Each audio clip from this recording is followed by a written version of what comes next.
Judge orders Trump administration to address motives behind ICE's Minnesota operation. A federal judge on Monday ordered the Trump administration to address the motives behind ICE's immigration enforcement effort in Minnesota as the state seeks a temporary halt to the operation. At a hearing Monday, U.S. District Judge Catherine Menendez heard arguments on Minnesota's request for a temporary restraining order to pause Operation Metro Surge. The hearing came 2 days after the death of 37-year-old Alex Preddy in what was the second shooting of a U.S. citizen this month by federal immigration enforcement agents in Minneapolis. Following the hearing, the judge ordered the Trump administration to respond to the state's argument that the operation was created to punish Minnesota for its immigration sanctuary laws.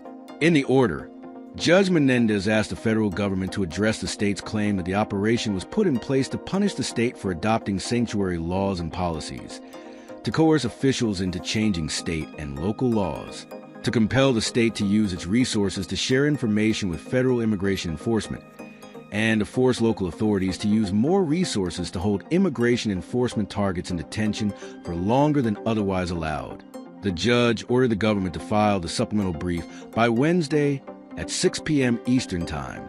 An attorney representing the state said during Monday's hearing that the Operation Metro Surge is the nation's single largest escalation of immigration enforcement, despite Minnesota not having the largest number of non-citizens with criminal convictions.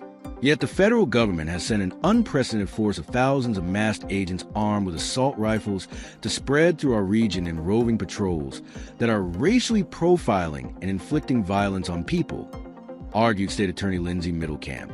Brian Carter, another state attorney, argued that there's a lack of precedent because the conduct from the federal government is so outrageously unlawful we've never seen it before. In the 250 years of this nation's history, we have never seen a federal government attack states based on personal animosity, Carter argued. Well, we've seen the federal government take very robust responses to states that aren't yielding to federal authority. Judge Menendez interrupted. Absolutely, but that's based on the rule of law, Carter responded. When Judge Menendez asked what exactly the state wants her to do, Carter said, an Operation Metro Surge.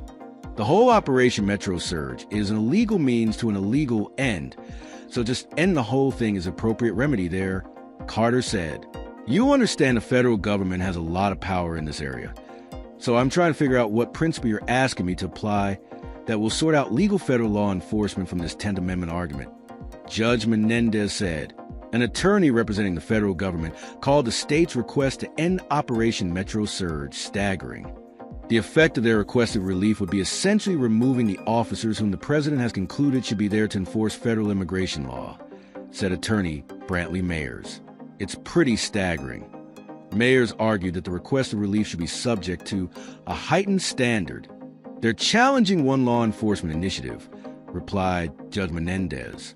They're not challenging the enforcement of immigration law writ large. Mayer said that if the judge issues an order to end Operation Metro Surge, it would be very difficult to implement. If it's difficult to implement, does that mean I could do nothing? Judge Menendez asked. Mayers responded by saying such an order would create a very difficult separation of powers problem. The judge also said she is grappling with the alleged illegalities identified by the state, pointing to other lawsuits filed in Minnesota. Isn't the answer to the flood of illegality to fight each illegal act? Judge Menendez asked, noting that the conduct of federal agents is already the subject of separate litigation. Menendez also questioned how she should draw the line between legitimate federal pressure and illegal coercion.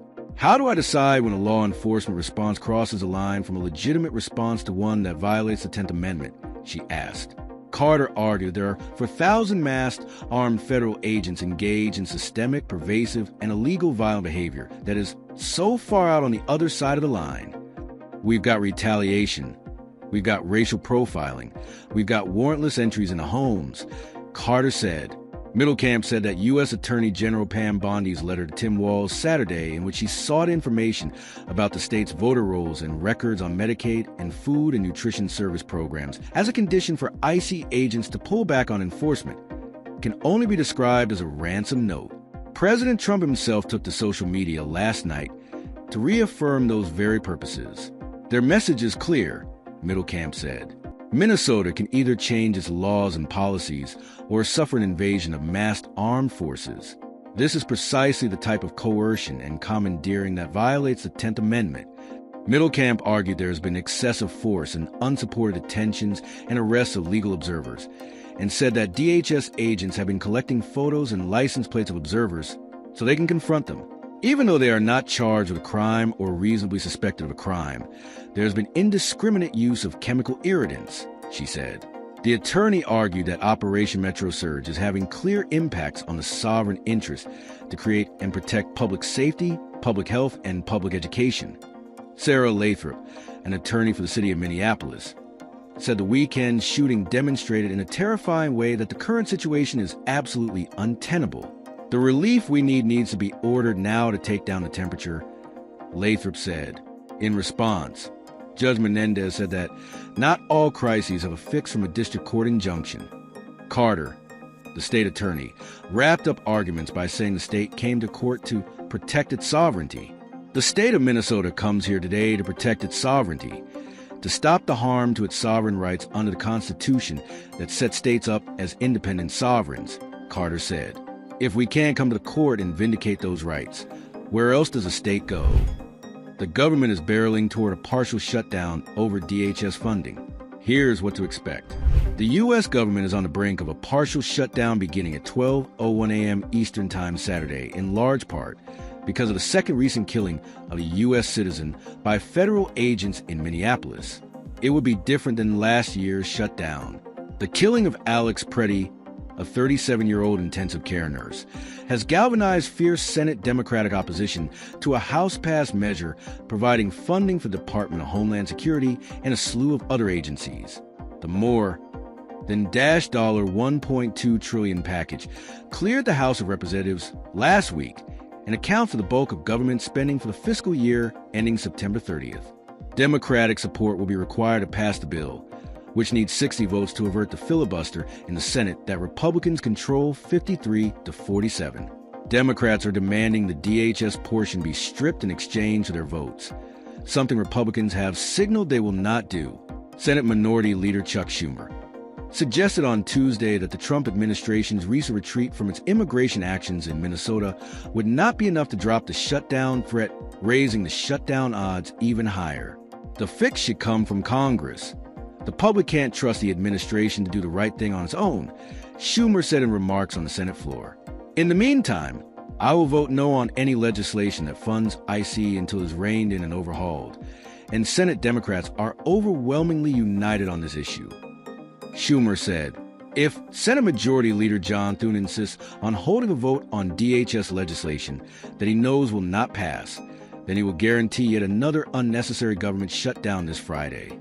Thune, RSD, said Tuesday on the Senate floor that Preddy's death was a tragedy and warrants a full and impartial investigation. He also said talks are underway to break a Democratic logjam of the appropriations bill. Productive talks are ongoing, and I urge my Democrat colleagues to continue their engagement and find a path forward that will avoid a needless shutdown, Thune said. If the Senate alters the bill at all, it would have to be reproved by the House, which is out on a pre-scheduled recess and has not announced plans to return before the deadline. In addition to DHS, the bill would fund the Departments of Defense, Treasury, State, Health and Human Services, Labor, Housing and Urban Development, Transportation, and Education. Should the bill not pass by the Friday night deadline, those agencies will be deprived of funding and enter a shutdown posture, meaning non-essential employees will be furloughed and essential employees would work without pay. Spending bills that President Donald Trump already signed would keep the rest of the government open. Activities that are necessary to protect life and property continue, although the workers in those functions may not be paid while they are working, said Caleb Quakenbush, Associate Director of Economic Policy at the Bipartisan Policy Center. Agencies have a lot of discretion in terms of who is essential and at what period. Agencies typically release contingency plans before a shutdown. So far, the agencies at risk of losing funding have not publicly released their plans. Certain government functions like Social Security payments and Medicare and Medicaid services typically continue during a shutdown, Quakenbush said. The bill that reopened the government last year included funding for the Department of Agriculture through the fiscal year, meaning the Supplemental Nutrition Assistance Program will not see a disruption as it did last year. There are still a number of services that could see disruptions. A shutdown at the end of the week will be the first during tax season, which began Monday. The Internal Revenue Service is among the agencies that would lose funding during a shutdown. Last year, the agency remained open in some capacity during the shutdown, but did have to wind down some operations as the shutdown dragged on. The IRS said in October that most tax refunds would not be issued during the last shutdown, with an exception for Form 1040s that are electronically filed, error-free tax returns that can be automatically processed and direct deposited. IRS walk-in taxpayer assistance centers were also shuttered during the last shutdown. The Treasury Department did not respond to emails from CNBC seeking comment on the agency's contingency plans. The Department of Transportation would also be shuttered, though some key functions would remain functioning.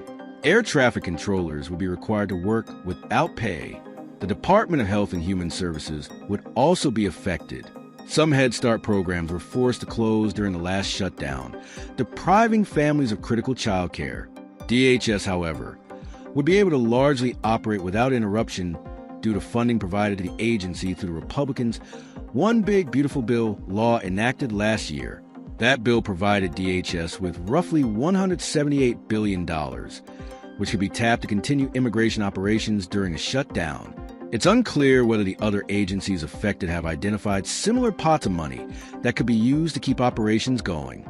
The length of a potential shutdown would also be critical in assessing how long those contingency funds would last. The longer they go on, the more disruption that people experience. Quakenbush said, "Immigration officers assert sweeping power to enter homes without a judge's warrant," Memo says. Federal immigration officers are asserting sweeping power to forcibly enter people's homes without a judge's warrant, according to an internal immigration and customs enforcement memo obtained by the Associated Press, marking a sharp reversal of long-standing guidance meant to respect constitutional limits on government searches. The memo authorizes ICE officers to use force to enter a residence based solely on a more narrow administrative warrant to arrest someone with final order removal, a move that advocates say collides with Fourth Amendment protections and upends years of advice given to immigrant communities. The shift comes as the Trump administration dramatically expands immigration arrests nationwide, deploying thousands of officers under a mass deportation campaign that is already reshaping enforcement tactics in cities such as Minneapolis. For years, immigrant advocates, legal aid groups, and local governments have urged people not to open their doors to immigration agents unless they are shown a warrant signed by a judge. That guidance is rooted in Supreme Court rulings that generally prohibit law enforcement from entering a home without judicial approval. The ICE directive directly undercuts that advice at a time when arrests are accelerating under the administration's immigration crackdown. The memo itself has not been widely shared within the agency, according to a whistleblower complaint, but its contents have been used to train new ICE officers who are being deployed into cities and towns to implement the president's immigration crackdown. New ICE hires and those still in training are being told to follow the memo's guidance instead of written training materials that actually contradict the memo, according to the whistleblower disclosure. It is unclear how broadly the directive has been applied in immigration enforcement operations. The Associated Press witnessed ICE officers ramming to the front door of the home of a Liberian man, Garrison Gibson, with a deportation order from 2023 in Minneapolis on January 11th, wearing heavy tactical gear, and with their rifles drawn. Documents reviewed by the AP revealed that the agents only had an administrative warrant, meaning there was no judge who authorized a raid on private property. The change is almost certain to meet legal challenges and stiff criticism from advocacy groups and immigrant-friendly state and local governments that have spent years successfully urging people not to open their doors unless ICE shows them a warrant signed by a judge. The Associated Press obtained a memo and whistleblower complaint from an official in Congress who shared it on condition of anonymity to discuss sensitive documents. The AP verified the authenticity of the accounts in the complaint. The memo, signed by the acting director of ICE, Todd Lyons, and dated May 12, 2025, says, although the U.S. Department of Homeland Security has not historically relied on administrative warrants alone to arrest aliens subject to final orders of removal in their place of residence, The DHS Office of the General Counsel has recently determined that the U.S. Constitution, the Immigration and Nationality Act, and the immigration regulations do not prohibit relying on administrative warrants for this purpose. The memo does not detail how that determination was made, nor what its legal repercussions might be. Homeland Security spokeswoman Tricia McLaughlin said in an emailed statement to the AP that everyone the department serves with an administrative warrant has already had full due process and a final order of removal. She said the officers issuing those warrants have also found probable cause for the person's arrest. She said the Supreme Court and Congress have recognized the propriety of administrative warrants in cases of immigration enforcement. Without elaborating, McLaughlin did not respond to questions about whether ICE officers enter a person's home since the memo was issued, relying solely on an administrative warrant, and if so, how often. Recent arrests shine a light on tactics. Whistleblower Aid, a nonprofit legal organization that assists workers exposing wrongdoings, said in the whistleblower complaint obtained by the Associated Press that it represents two anonymous U.S. government officials disclosing a secretive and seemingly unconstitutional policy directive. A wave of recent high-profile arrests, many unfolding at private homes and businesses and captured on video, has placed a spotlight on immigration arrest tactics, including officers' use of proper warrants. Most immigration arrests are carried out under administrative warrants, internal documents issued by immigration authorities that authorize the arrest of a specific individual but do not permit officers to forcibly enter private homes or other non-public spaces without consent. Only warrants signed by judges carry that authority. All law enforcement operations, including those conducted by ICE and Customs and Border Protection, are governed by the Fourth Amendment of the Constitution, which protects all people in the country from unreasonable searches and seizures. People can legally refuse federal immigration agents entry into private property if the agents only have an administrative warrant, with some limited exceptions. Memo shown to select officials. The memo says ICE officers can forcibly enter homes and arrest immigrants using just a signed administrative warrant known as an I-205 if they have a final order removal issued by an immigration judge, the Board of Immigration Appeals, or a district judge or magistrate judge. The memo says officers must first knock on the door and share who they are and why they're at the residence. They're limited in the hours they can go into the home after 6 a.m. and before 10 p.m. The people inside must be given a reasonable chance to act lawfully. But if that doesn't work, the memo says they can use force to go in. Should the alien refuse admittance, ICE officers and agents should use only a necessary and reasonable amount of force to enter the alien's residence, following proper notification of the officer or agent authority and intent to enter. The memo reads. The memo is addressed to all ICE personnel, but has been shown only to select DHS officials, who then share it with some employees who were told to read it and return it. Whistleblower Aid wrote in the disclosure. One of the two whistleblowers was allowed to view the memo only in the presence of a supervisor, and then had to give it back. That person was not allowed to take notes. A whistleblower was able to access the document and lawfully disclose it to Congress. Whistleblower Aid said, although the memo was issued in May.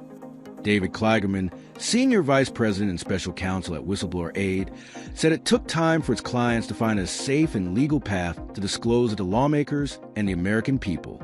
Memo says ICE officers are told to rely solely on administrative warrants. ICE has been rapidly hiring thousands of new deportation officers to carry out the president's mass deportation agenda.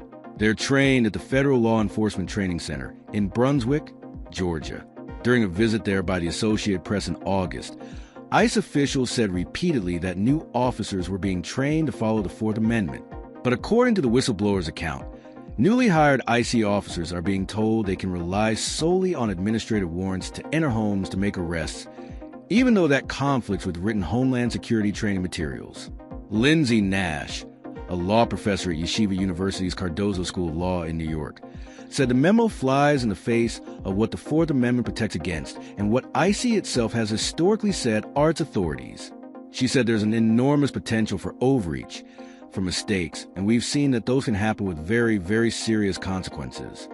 That is all for today in this video. Please hit like and subscribe for an upcoming video. See you later in the next video. Till then, take care